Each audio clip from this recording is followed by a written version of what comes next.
அமீரக அரசாங்கம் தனது குடிமக்களுக்கு அவ்வப்போது பல நலத்திட்டங்களை அறிமுகப்படுத்தி வரும் நிலையில் தற்போது நாடு முழுவதும் உள்ள 19 வங்கிகள் மற்றும் நிதி நிறுவனங்களுடன் இணைந்து 1435 எமிரேட்டி குடிமக்களின் மொத்தம் 475 மில்லியன் திர்ஹாம்ஸுக்கு அதிகமான கடனை தள்ளுபடி செய்வதாக அறிவித்துள்ளது.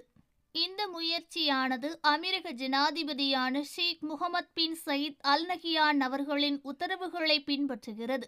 நிதி சுமைகளை குறைத்தல், குடும்ப ஸ்திரத்தன்மையை ஆதரித்தல் மற்றும் சமூக நல்வாழ்வை மேம்படுத்துவதில் அமீரக தலைமையின் உறுதிப்பாட்டை இந்த நடவடிக்கை எடுத்து காட்டுகிறது.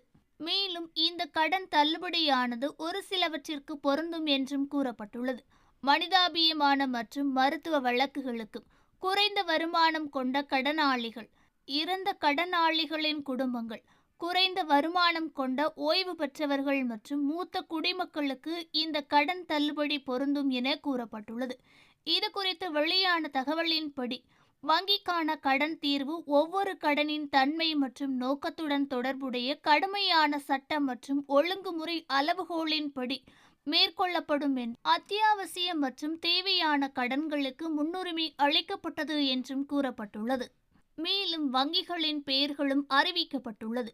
ஏடிசிபி, எமிரேட்ஸ் என்பிடி, ஃபர்ஸ்ட் அபுதாபி வங்கி, அபுதாபி இஸ்லாமிய வங்கி, மஷ்ரக் வங்கி, ராசல் கைமா பேங்க், ஷார்ஜா இஸ்லாமிய வங்கி, துபாய் இஸ்லாமிய வங்கி, ஐக்கிய அரபு வங்கி, அல் மஷ்ரக், துபாய் கமர்ஷியல் வங்கி, HSBC, அஜ்மான் வங்கி, அம்லாக் நிதி, எமிரேட்ஸ் இஸ்லாமிய வங்கி, ஸ்டாண்டர்ட் சார்ட்டர்ட், உம்மல் குவைன் தேசிய வங்கி மற்றும் சிட்டி வங்கி ஆகிய இந்த வங்கிகளில் மட்டும் கடன் தள்ளுபடி செய்யப்படும் என அமீரக அரசு கூறியுள்ளது.